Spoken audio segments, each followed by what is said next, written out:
నా నియోజకవర్గం మున్గోడు నియోజకవర్గంలో మాత్రం నేను మాత్రం ఎట్టి పరిస్థితుల్లో నేను నడవలేను. నాకు ఈ పదవి ఉన్నా లేకున్నా పదవి ముఖ్యం కాదు. నాకు ప్రజల ఆరోగ్యం ముఖ్యం, ప్రజల ప్రాణాలు ముఖ్యం. టెండర్లు వేసి వైన్ షాప్ వాళ్ళకి ఏం చెప్తున్నామంటే, మీరు టెండర్లు వేయదలుచుకుంటే వైన్ షాప్ల పక్కన పర్మిట్ రూమ్ అని ఉంటుంది. అది మా డే టైంలో తాగుతుర్రు. అక్కడికి వచ్చి అక్కడ అందరి చుట్టుపక్కల ప్రాంతంలో అందరికీ ప్రాబ్లమ్స్ అవుతున్నాయి. అక్కడ పర్మిట్ రూమ్ అనేది ఉండదు. మా మున్గోడులో మేము నడవలేము అని చెప్పినాం. అలౌ చేయను. నేను ఎమ్మెల్యేగా ఉన్నంత వరకు ప్రజల ప్రాణాలు, ప్రజల ఆరోగ్యమే నాకు ఇంపడి తప్పితే ప్రజల జీవితాలతో ఆడుకునే ఎవరు ఏ పని చేసినా ఎట్టి పరిస్థితుల్లో ఒప్పుకునే ప్రసక్తే లేదు.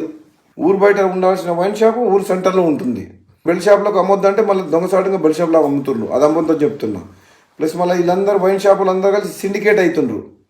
సిండికేట్ అవ్వడం వల్ల ఏమవుతుంది, రేటు పెంచి అమ్ముతుండ్రు, డూప్లికేట్ అమ్ముతుండ్రు.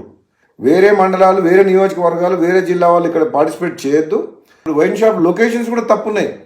టౌన్లో, సెంటర్లో, పబ్లిక్ ప్లేసెస్లో పెట్టిండ్రు. అది ఊరు బయట పెట్టాలి వైన్ షాప్. అసలు తప్పకుండా ఈ మున్గోడుతో పాటు తెలంగాణ రాష్ట్రంలో ఈ ఎక్సైజ్ పాలసీని సమీక్షించి ఈ ప్రజల ఆరోగ్యం ఖరాబ్ చేసేది కాదు, ప్రజల ఆరోగ్యం మెరుగుపరిచే విధంగా మనం ఏ విధంగా ప్రభుత్వం పనిచేయాలనో ఆలోచన చేయాలని చెప్పి కూడా ప్రభుత్వం దృష్టికి తీసుకుపోతాను నేను తప్పకుండా.